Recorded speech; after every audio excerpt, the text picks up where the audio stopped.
I'm Mark Sponsler, and here's the video surf forecast for the week starting Sunday, July 24th, brought to you by Stormsurf.com.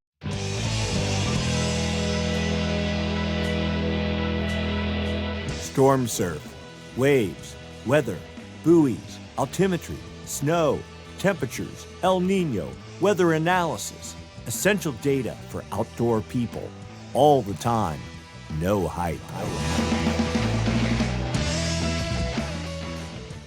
Looking at significant wave heights for the South Pacific Ocean, we see a gale southeast of New Zealand with 30-foot seas aimed off to the northeast, generating swell. Also notice the ice line here, well to the north, filling the Ross Ice Shelf and much of the extreme South Pacific, and limiting the amount of area for storms to actually get traction on ice-free waters.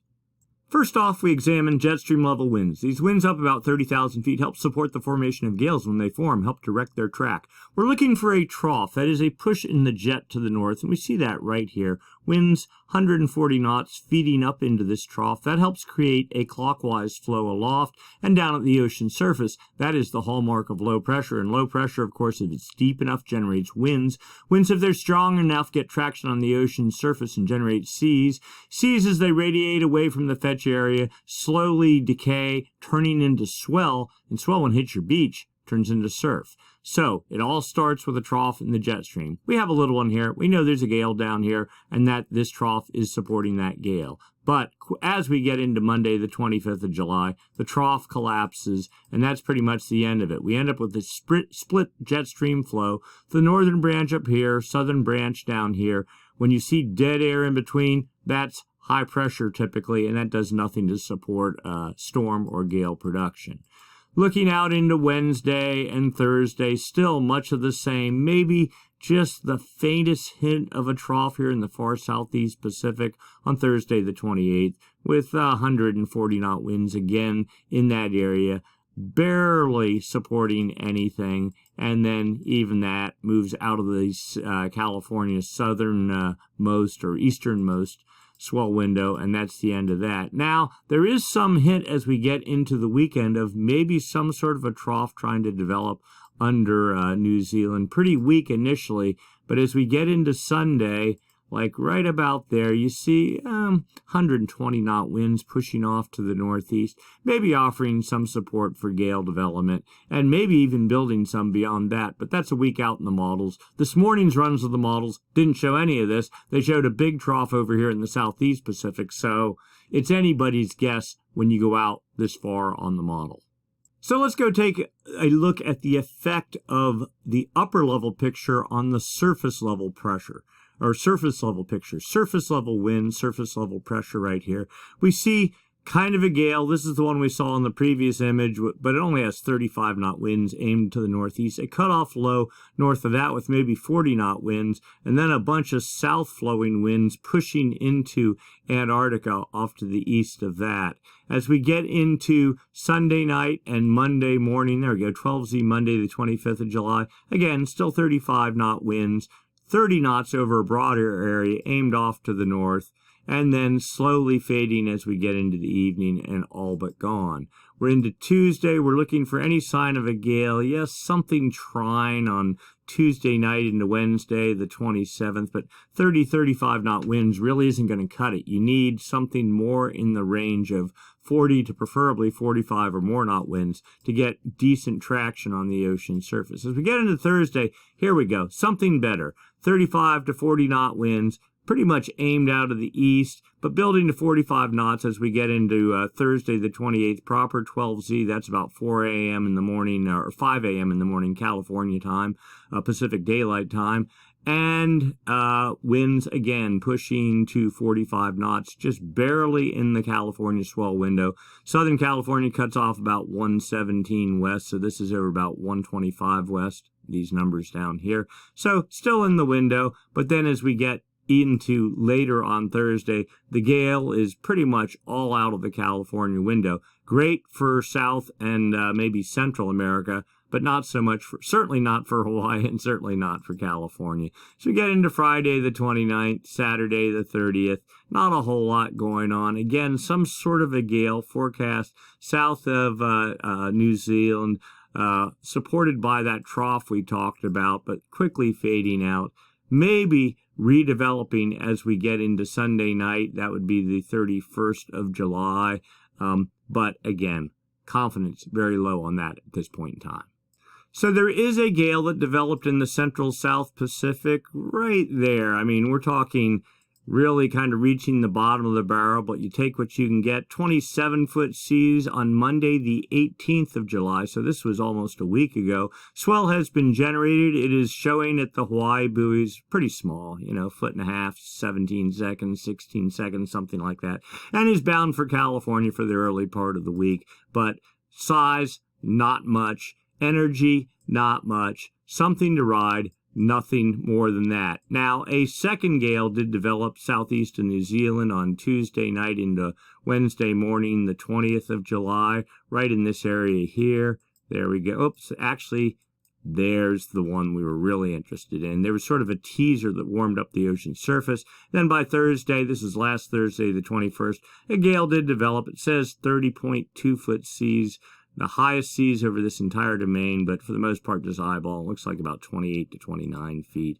And it lifted northeast, and it has also produced swell that is radiating north. That'll be into Hawaii on the Thursday, Friday time frame, and probably the early part of the following week for California, and then followed directly by yet another gale, stronger gale, on Sunday, the 24th of July, that is today, with seas this morning up to about 32 feet.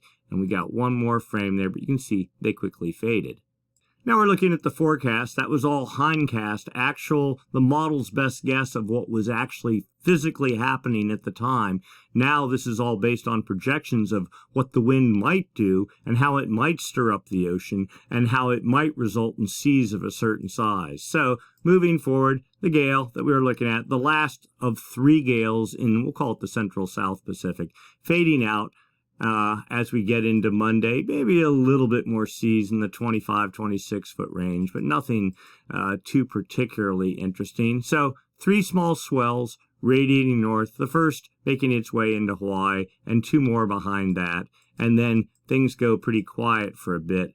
A gale is forecast again in the far southeast Pacific on Thursday. That's still 4, almost 5 days out, and barely in the California swell window with about 33, 34-foot seas, and then moving out, again, focused on South America. We go out beyond that, then we look off to the west. The west, there we go. And yes, something trying, but again, it's a week out, confidence low. So we're going to assume nothing. Make the most of what you can get while you have it. Looking at Windswell, all right, so here we are, Sunday, current conditions. Yes, there's fetched high pressure. Let's start here. High pressure, circulating clockwise, as is typical in the northern hemisphere. 1032 millibar low, California there, Hawaii there. You get this big clockwise circulation, creates a bit of a gradient, just abutting up against heat low inland over the mainland. And so you get the difference in pressure between high pressure here, low pressure here, and you get some winds, 20, 25 knots off of Cape Mendocino, generating some limited wind swell, but nothing too particularly interesting. And then as we get into Monday, again, the fetch continues, 20, 25 knots, some degree of wind swell along the California coast. Trades pushing into Hawaii, 15 knots at best, more like 10 to 15. Very, very limited wind swell along east-facing shores. Tuesday, the 26th, the gradient starts fading, really light winds along the coast. Now, this is good for warming up water temperatures here. We've just had this persistent high pressure here driven by La Niña. La Niña typically enhances high pressure in the Gulf of Alaska in summer months and even in winter months, especially in the spring. You just get raging north winds along the coast. We certainly had that this year, and freezing water temperatures, but that all seems to be behind us now. When you get this light wind regime or even south winds, water temperatures tend to warm up. So we have that, but no real wind swell. Trades for the Hawaiian Islands, not too impressive at all, if just weak. And Wednesday, pretty much the same deal. Light northwest winds along the California coast. Light trades for Hawaii. Thursday, same situation. Friday, Yeah, same situation. Northwest winds about 10, maybe 15 knots along the California coast. Trades in the 10 to 15 knot range for Hawaii. And Saturday, well, maybe a little bit of fetch. Renewed high pressure trying to get going. 15, 20 knot winds off of Cape Mendocino. Probably not doing anything in terms of windswell production. Trades building a little bit for Hawaii. And then as we get into Sunday, a little bit more of a gradient. Now some sort of a tropical system forecast south of California, week out. Don't believe it. Wasn't here on the models earlier today. So we'll see about that. But trades, if nothing else, building for the Hawaiian Islands. So limited wind swell at best, at least warming water temperatures. Let's go take a look long term. What's going on with the Madden Julian Oscillation and the El Nino Southern Oscillation. As usual, we start by looking at winds on the equator in the Pacific. This is the West Pacific here, the East Pacific here, 0 degrees, that's the equator. We're just looking at the arrows here. The longer the arrow, the stronger the winds. Winds out of the east in the East Pacific. It's pretty strong out of the east over the Central Pacific and in the all-important Kelvin wave generation area. So when we talk about the Madden Julian Oscillation, the MJO, it moves from west to east, from the West Pacific to the East Pacific, the whole way around the planet. Actually, active phase on one side of the planet, inactive phase on the other. They rotate around diametrically opposed to each other. When the active phase moves over this portion of the Pacific, these arrows typically get smaller. And then you look at anomalies here, the difference from normal for this time of year for those winds. These arrows actually will get very short, if not reverse direction. When that happens, that can take warm water that's normally over here in the West Pacific, start pushing it east under the date line.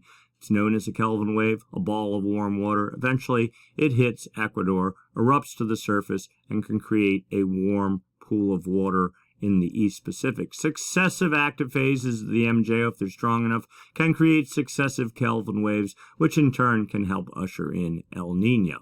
All right, so we're looking for mainly signs of the active phase of the MJO, not seeing it in the average wind speeds, and then in the anomalies, well, over the East Pacific, we see pretty much neutral winds. The arrows aren't going east or west, just north and south. Over the Central Pacific, lightly out of the east, and in the all-important Kelvin wave generation area, modestly out of the east, not really indicative of the active phase of the MJO, but not indicative of a strong inactive phase either. So sort of a neutral MJO pattern. What we want to see is a strong active phase over here, reversal of trade winds, because one, that creates Kelvin waves, which can be a signal of El Nino, but two, what it also does is imparts energy to the jet stream. When trades reverse here, all this latent warm energy works its way up higher into the atmosphere. That feeds the jet stream both in the northern hemisphere and the southern hemisphere. When you have a strong jet, then you're more likely to have stronger low pressure systems and troughs, and then of course that generates storms, which generate surf, and then we get to have fun. All right, let's move on. What is the wind forecast for the next week? All right, so you look at this chart. Purples, blues are easterly anomalies. Just think of that as the inactive phase of the MJO. Yellow and reds, the active phase of the MJO, westerly anomalies. Now, let's get oriented. This is the whole planet on one chart, just looking at the equator, 5 south to 5 north, and just the east-west component of the wind. Are the winds blowing harder out of the east or harder out of the west than normally? The date line is at 180, so we know that is in the Pacific. The far west Pacific starts about 135 east, so right there. The Kelvin wave generation area ends just east of the date line, 170 west. So when the active phase is over this area right in here, that's when you get maximum energy transfer to the jet stream, and that's also when you can create Kelvin waves. All right, so looking back, June, July, just this preponderance of non-stop easterly winds over the Kelvin wave generation area, that's a classic sign of La Niña. If we are in a strong El Nino, especially in winter months, you'd see these reds all in here. Certainly none of that going on. So La Niña still in control. And looking, yeah, we're having in the middle of a little break right here where the easterly anomalies are weakening some. maybe even a hint of the active phase of the MJO, those westerly anomalies trying to make some headway into the Kelvin wave generation area. But over the next 3 or 4 days, that's all going to be over. Easterly anomalies come back, reign in control, another pulse of the inactive phase of the MJO. All right, so let's go look out 2 weeks. All right, and this is another component of the MJO. I said the MJO is like a low pressure system. Low pressure systems, the active phase of the MJO is like a low pressure system. Low pressure systems typically have clouds associated with them. The inactive phase is like a high pressure system, and high pressure systems, falling air, typically suppress clouds. So this is a model of what they call outgoing long wave radiation, just average cloud cover. Is there more cloud cover than normal or less? If there's more cloud cover, you don't get sunlight reflecting off the ocean surface, outgoing long wave radiation. The yellows mean more sunlight reflection off the ocean surface, so that would suggest high pressure. And let's get ourselves oriented. Equator, right there. Okay, South America, Central America, Hawaii, New Guinea, Australia, Kelvin wave generation, 180, right there, that's the date line. Kelvin wave generation area, roughly right in that box right there. And that's all it takes. That's the main area that drives the jet stream for the whole planet. So the yellows, oranges mean more sunlight reflectivity, easterly anomalies in control right now, the inactive phase of the MJO. According to this, the statistic model, that's supposed to hang for about 5 more days, then fade to neutral. The dynamic model suggests pretty much the same, but the inactive phase fading, hanging on to for about 10 days out. But what's a little bit better here is, see the blues? Then perhaps the active phase of the MJO setting up 15 days from now, we'll say 2 weeks from now. So 2 models, the statistic model here, the dynamic model here, 2 weeks out have different forecasts. One has a neutral forecast, one has an active phase. We typically want to see this output here, but what this also suggests is for the next week and a half to 2 weeks, probably not a whole lot of potential for feeding energy to the jet stream. It doesn't mean there won't be surf and there won't be storm production, but not anything over the top. So now we look at phase diagrams. These are just drilled in versions of what we saw before. Statistic model here, dynamic model here, but they help give us a little bit more detailed view of what's going on. So the MJO active phase moves from west to east, from the Indian Ocean to the maritime continent, to the West Pacific, to the East Pacific, under the United States, across the Atlantic, over Africa, and back to the Indian Ocean. So they have it broken out like that. The heavy dot is where the active phase is right now, so we'll say over Africa. The further the dot is from this circle, the stronger it is. So we'll say modest. If the dot was out here, it would be very strong. A modest active phase over Africa. 3 different projections on where it's going to be. All say generally over the maritime continent. Consider that like Bali, and all exceedingly weak. So no real hope for the next 2 weeks according to this model. But we know the dynamic model is a little bit more favorable. You can see it here. It has the active phase somewhere here over the maritime continent, but a bit stronger, maybe offering some hope to support gale development and energy transfer to the jet stream. The upper level model, this is showing areas favorable for precipitation. Oranges and yellows, dry air.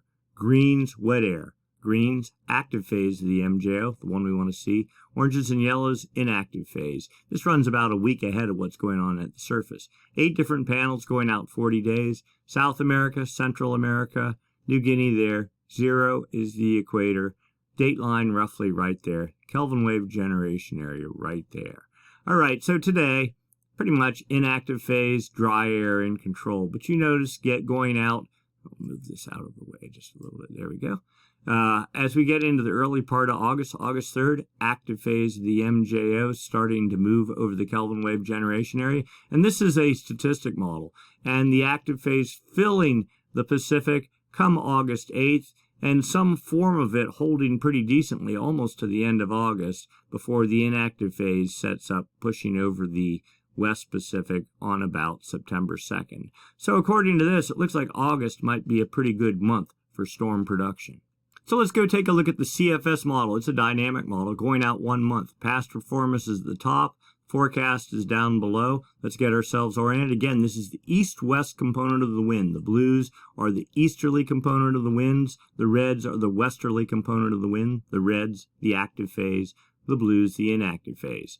At least that's how it normally works. All right. And again, whole planet on one chart. The date line running right up the middle. Kelvin wave generation area starts about 135 east to about 170 west. So right in this area. All right. The solid contour here is the active phase of the MJO. The dotted is the inactive phase. So we see the active phase of the MJO, very weak, pushing over about the date line today, going to hold for another day or two, and then fading out. And even at that, a couple of little pockets of westerly anomalies, but for the most part, the active phase of the MJO is being destructively interfered with by the high pressure bias associated with La Niña. We'll get into that in a minute. And looking forward, you see, well, there's the inactive phase trying to make it into the Kelvin wave generation area about a week from now. It fading too. Easterly anomalies in control from July the whole way through the month of August. So when we looked at the previous chart and we were seeing support for precipitation over the Pacific into August, well, this chart says, yeah, maybe that's so, but from an east-west component of the wind down at the ocean surface, things not looking nearly as rosy. And then finally, the CFS model going out 3 months. The forecast is up top. What has happened is down below. You can see quite clearly, oh, and let's get ourselves oriented, the date line running right up the middle. Kelvin wave generation area, roughly in this area here. What we do notice is easterly anomalies filling the Kelvin wave generation area into about the first week of August, and then notice they shift off to the east. And then as you get into October, they all but disappear from the Kelvin wave generation area. Also notice that westerly anomalies, not in the Kelvin wave generation area today, are to slowly, if you could draw a line where the eastern edge of they are, they start making more and more progress into the Kelvin wave generation area, almost making it to about 170 east. That's pretty close to the date line, if you believe a model going out 3 months. All right, so let's overlay the MJO. All right, so today, the solid contour, here's our active phase of the MJO that's in control. It's supposed to be gone in a couple of days. A weak inactive phase developing even as we speak, but come about the first week in August, it's pretty much gone. And then you have this just long-running, not strong, but weak active phase of the MJO dragging itself across the Pacific and just becoming centered on the date line in October, and dragging with it westerly anomalies. That's exactly what we want to see. Energy transfer to the jet stream as we start working our way into the later part of September and October. This would be really good for tropical development in the far west Pacific. And if the jet stream really is getting energized, perhaps it could drag some of those tropical systems, recurve them to the east over the North Pacific. Maybe, just maybe. It's a La Niña year, though. Odds of that happening are probably pretty low, probably wishful thinking. All right, so let's overlay the low-pass filter. This is the high and low pressure bias, the El Nino La Niña indicator. Dotted contour here. That is in fact, we could actually take the MJO out of this. The dotted contour, the high pressure bias, the La Niña indicator, right now centered about 150 west south of Hawaii, and fading some, but forecast to build a week from now with its easterly anomalies. But theoretically, looks like those easterly anomalies fade. Not sure what's going on there. The low pressure bias, the El Nino indicator, not very strong at all. It hasn't been in April, May, and June. Building to almost 3 contours, but not quite making any headway, any significant headway into the Kelvin wave generation area yet. But we think as we get into November, that is going to change, and you'll see why in a minute. So now we get into the El Nino, La Niña discussion. We start by looking at subsurface ocean temperatures. West Pacific here, East Pacific here. This is data from the TAO buoy array. Series of buoys strung across the equator used for monitoring El Nino. These are the anchor lines on those buoys.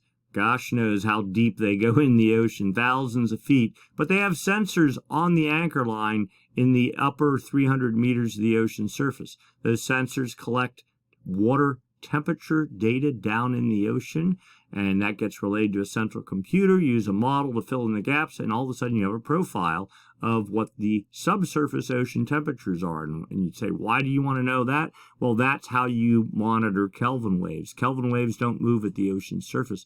They move down about 150 meters down, the whole way across the Pacific, from the West Pacific to the East Pacific. So this is how you can visualize, or at least get some earlier warning that a Kelvin wave is coming. All right, so we start 29-degree isotherm. Today is at about 167 east. That's where it was last week. The 28-degree isotherm at 178 east. That's where that was last week. The 26-degree isotherm at about 132 east. It was actually back here a little bit more, so it's eased east a little bit. And the same with the 24-degree isotherm. When you see the 24-degree isotherm falling south and the volume of warm water building here, that's typically a sign of either an approaching or impacting Kelvin wave, or the development of El Nino. Now, it's not the actual temperatures, that's the means. The anomalies, the difference from normal is what's really important. We see warm water, 1, maybe 2 degrees warmer than normal in the West Pacific. That's not particularly warm. But what we have noticed here is a developing pocket of cool anomalies, -3 degrees centigrade. Okay, and then in the East Pacific, a bucket of 2 degree above normal temperatures. This is a Kelvin wave that's currently erupting. At one point, we had warm anomalies just even 2 weeks ago, the whole way across the Pacific. That generated by the active phase of the MJO 3 months ago. And now that Kelvin wave, not particularly strong, is slowly bleeding out or erupting to the surface in the East Pacific and fading, and no clear signs of another Kelvin wave developing just yet in the West Pacific. Another model's view of that same scenario using the same raw data suggests warm temperatures much warmer in the West Pacific. What is that? 1, 2, 3, 4, 5. 1, 2, 3, 4, 5. So 3 or 4 degrees above normal, let's say 3.5 degrees, and extending to about 170 west, same as the other one. The pocket of cool water here, this is probably we'll get into that in a second. And another warm pocket here in the East Pacific. This is the remnants of the previous Kelvin wave erupting. You see it right up to the surface here, erupting to the surface. Typically, once a Kelvin wave erupts, they call it a warm upwelling event. Then you get this, downwelling event. Then you get these colder upwelling events that happen. Cold water follows behind, it erupts, and then theoretically, if you got another active phase of the MJO or the West Pacific, another Kelvin wave would follow behind that. So for right now, Kelvin wave, fading, cool event, getting ready to set up, at least for a month or so. Sea surface height anomalies, all right? The height of the ocean, is it higher or lower than normal? Driven by winds and depth, or cold water or warm water at depth. Let's get ourselves oriented. Chile, Ecuador here, Central America, Hawaii right there, the equator there, dateline there, New Guinea right there. So this is satellite data. You strip out the waves, the wind waves, even the tides, to see literally in centimeters, which isn't very much, how is the ocean higher or lower than its normal sphere?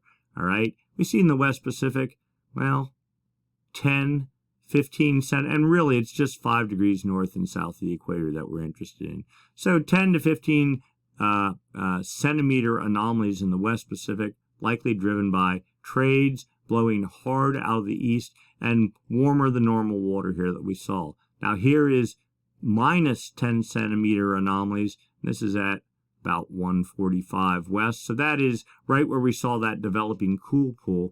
The lingering remnants of the Kelvin wave, they're barely positive, pretty much neutral to 5 centimeters above normal anomalies here in the far, we'll say, central and east Pacific. So this data, I think, is actually feeding into some of those previous models too. Cold water at depth contracts. When it contracts, the water above it creates a dip, and that's how you get that.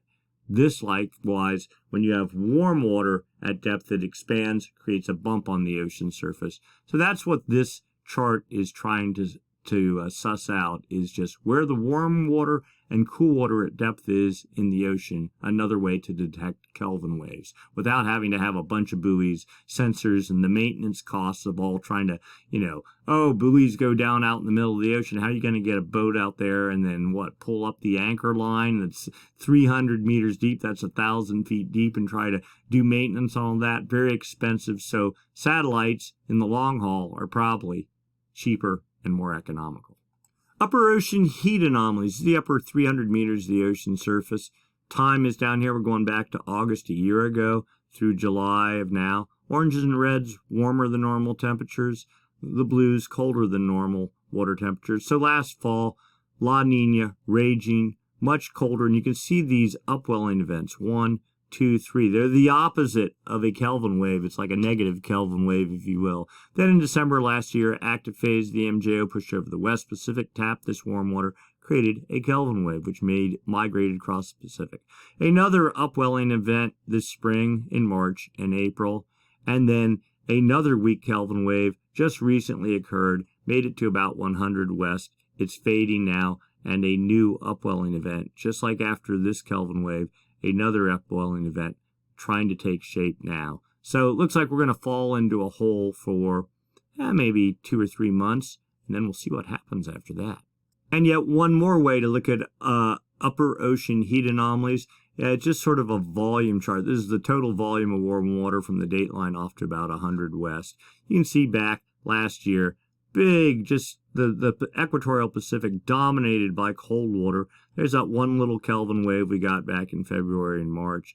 Then our last upwelling event. Here's the current Kelvin wave. It's all but gone. We're falling back down in a hole. How deep will we go? We're hoping not even this deep, but we'll see.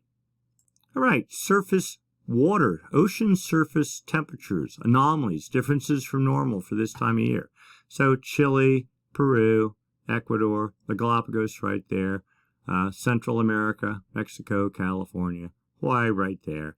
Now, we can see, here's the Galapagos, we can see warmer than normal water. This is that erupting Kelvin wave we were talking about on the ocean surface, making a noticeable difference and trying to warm things up. Now, this is the Nino, well, I'll hold off on the Nino 1.2 and 3.4 area explanation in a minute, but warming up the equatorial East Pacific for right now.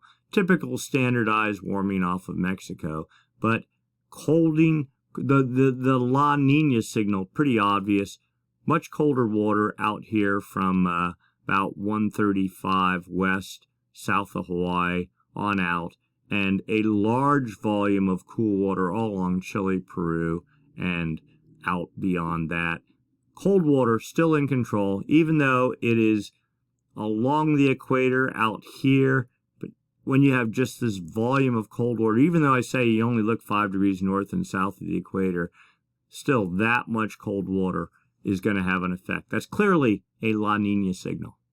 Sea surface temperature trend for the past 7 days as of July 23rd. Mixture of warm, the reds are warming pockets, the blues are cold pockets. Kind of a neutral trend here. We're not getting colder, we're not getting warmer. We're just holding in the balance, at least for right now. With that Kelvin wave erupting, that's what's causing the reds. But there's also something else going on, and this is pretty sensitive to the El Nino, to the MJO signals, the active and inactive phases of the MJO. But for right now, everything just holding stationary. That suggests that these warming temperatures here, they're trying to warm, but they're not getting any warmer. And yes, it's also trying to get cooler, but not that much cooler. The Kelvin wave has pretty much peaked out and is probably on the edge of getting ready to fade. We'll see down here this turning probably a darker shade of blue over the next week to 3 or 4 weeks, or even a little bit beyond that. But in general, yes, lots of warming in the North Atlantic, North Pacific, South Pacific, but again, the focus is only 5 degrees north and south of the equator. The Nino 1.2 region, these are the areas used for monitoring El Nino. Nino 1.2 is roughly right around in here. It's not really the official monitoring region, but it gives you a sense of whether Kelvin waves are erupting. The Nino 3.4 region from 120 west out to about 170 west, right in here. You can just eyeball this and go, there's a little bit of warm water, but there's probably a lot more cold water than there is warm water, and that would still be a clear indicator of La Niña. And here we go, the Nino 1.2, or 1 and 2, sea surface temperature index, today's value. Let's get that over there so you can see it. Minus 1.317 degrees. So temperatures are a degree and 317 thousandths below normal. The La Niña threshold is half a degree. If you're below half a degree for 5 consecutive months, you're considered in La Niña. Clearly, we're in La Niña in this index. And then, but that's not the official region. It's the Nino 3.4 index that is. So according to that, today's value is 0.446, 446 thousandths of a degree below normal. So we are not in the La Niña zone just yet. We're just a millimeter away from it. But if you look, we've only been above the La Niña threshold into neutral territory since June 6th or something like that, 7th, something like that. It's got to be 5 consecutive months. We're nowhere close, okay? The El Nino threshold, you have to be above half a degree for 5 consecutive months. We're nowhere near there. We're just trying to eke into neutral territory. But again, looking at this, the total volume of cold water, that last index just measures this area right here. But just looking at everything holistically, there's no way you can say we're not in La Niña. So what does the atmosphere think we're doing? Well, we look at the Southern Oscillation Index, the difference in pressure between Darwin, Australia, and Tahiti. Tahiti is in the Pacific, Darwin roughly in the Indian Ocean. When the index is positive, today's value plus 2.15, so just barely positive, that suggests pressure is higher at Tahiti. If you were in the active phase of the MJO active phase is a low pressure system, and Tahiti's like the first place it hits as it works its way into the West Pacific. You'd see this number starting to go negative. But just eyeballing down here, we have nary a negative reading. But interesting thing here, notice we were strongly positive into June, and since then the index has sort of softened up. The daily values are more hovering in the neutral territory. Maybe a sign of something, or maybe it's just a sign of the active phase over the Kelvin wave generation area. Anyway, so we look at the 30-day average. Just take all these numbers, 30 of them, average them out. Today's value plus 9.13. So it's still clearly in the inactive phase territory. But again, that same sort of pattern where we were up at 16 and 17, it's now fading. We're in the 9 range. That's better. Not great, but better. And then the 90-day average, that's the El Nino La Niña indicator. Today, plus 14.27, but you see here also, we've been in 17s and 18s. Now we're dipping to 14. If this pattern can even hold here or go lower over the next couple of months, that might be a clear sign that La Niña is waning, and that's exactly what we think might happen in the near future. So here is the 30-day SOI index graphed out. Interesting here too. Here's the latest values. You see it plummeting. Now we're not really seeing any strong active phases of the MJO, but something in the atmosphere is driving it south. Now we know we're going to move into the inactive phase of the MJO, and it's going to start working its way back up again. In fact, you can see here the upward spikes are the inactive phase of the MJO. The downward spikes are the active phase. We want to get into negative values. That's El Nino territory. But we see we've been on this steady upward trend through, well, about May or so. And since then, we've just like banging around on the top here, and now we're starting to fall. The next month or two is going to be real interesting to see what happens here, to see if we can try to make some headway down into, let's say, the 5 range, something like that. That's probably optimistic, but that's what we're hoping for. All right, so what's the forecast for sea surface temperatures in the Nino 3.4 region, the official El Nino monitoring region?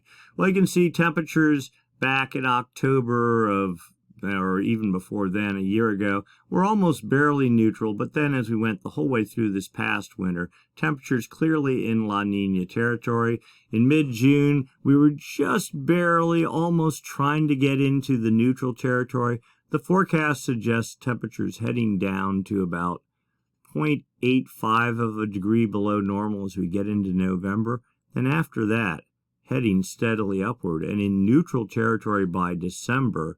And as we get into the depth of winter, in neutral territory, if not heading almost towards El Nino, but not quite being there. But that's raw data. This is the PDF corrected version. And again, it's showing the same profile. Temperatures dipping, but not nearly as much, to about maybe 0.75 of a degree in November. And then heading up from there, again, neutral by December and up beyond that. So, the point being, we think that the Southern Oscillation Index, that index we were looking at before, it might be hovering somewhere around the 10 range, something like that, maybe dipping a little bit as we get here. But as we get into the end of fall, the early part of winter, the Southern Oscillation Index might start moving towards neutral and suggesting that the atmosphere is moving away from La Niña, finally. Sea surface trend forecast, you can see it here. That's where we are today, and cold water in control with neutral temperatures around the Galapagos. But as we get into, here we are, October, the density of the cold temperatures getting steadily lighter, and as we get into December, you can see cool temperatures all but dissolving. Now, no warm temperatures, no El Nino signal, but a return to a neutral pattern. And if you get, let's go back one more time, if you get even, let's see, we'll say there, that's November. When you start getting this way, the atmosphere is going to start in turn sensing that cold temperatures are dissolving. So by the time we're into late January, maybe early February, the jet stream might start responding and turning more normal, like for a normal winter pattern. And then as we get into January, you can see literally, other than one little pocket there, no cold water forecast on the equator. That is ENSO neutral. And finally, the death of La Niña, if you believe a model. That goes, multiple, what was that, 6 months out into the future. So a bit of a reach, but things looking positive for sure. And then finally, the Pacific Decadal Oscillation. Now, this is an index. There's a 30-year cycle, 25, 30-year, where it's like an El Nino and a La Niña, but it goes for 30 years at a time. So here's where we are today. La Niña driving the PDO way negative, suggesting, that we're in a deep La Niña state. And you can actually see starting about here, so that's April 1998, we've been more or less cold for the better part of 24 years now, okay? The thought is we're maybe going to be near a change sometime soon. Now here is where another change set up right here around 75. You can see we were predominantly cold, and then from 75 to 98, we were predominantly warm. So this would be the warm phase. This is the cold phase. You go back even before that, we had a long cold phase from, when was that? Probably about the mid-40s, 1944 into 76. So what is that? 32 years, something like that, of cold. And then a 22-year warm spell. Now a 24-year cold spell. So we'll see how all this ends up. But the general sense is we're probably due for a change pretty soon. All right, so let's reel it all back in, wrap it up. 3 small gales have developed in the central South Pacific. And by small, we mean small. But 3 small swells are expected to result for both Hawaii and the U.S. West Coast. Nothing giant, waist high, maybe chest high, something like, maybe a little bit bigger in select breaks. But fun-sized surf for the next week or two, and then possibly a little bit stronger system in the far East Pacific later on this week. After that, who knows? The model's having a hard time sorting it out, but small surf is on the way. Something to ride. Something certainly less life-threatening after the big swell of last week and all that. I mean, quite impressive code red swell, and glad or hope that you all got to get a piece of it. We certainly made the most of it. All right, looking further out, La Niña still in control, but we're thinking that as we get later into the fall, the early part of winter, that might fade out. We'll get into a neutral pattern, and we might get some rainfall into California, snow in the mountains, and a semi-normal surf pattern for the North Pacific as we get, not in the fall, it's going to be pretty meager in the fall, but as we get, let's say, into the early to mid part of winter, things could wake up significantly, but that's still quite a reach. All right, if you haven't done so, please subscribe, smash the like button. If you have questions, give us a comment. We'll be sure to answer them. And otherwise, we'll be doing this again next week, same time, same channel. Thanks for watching. We'll see you then.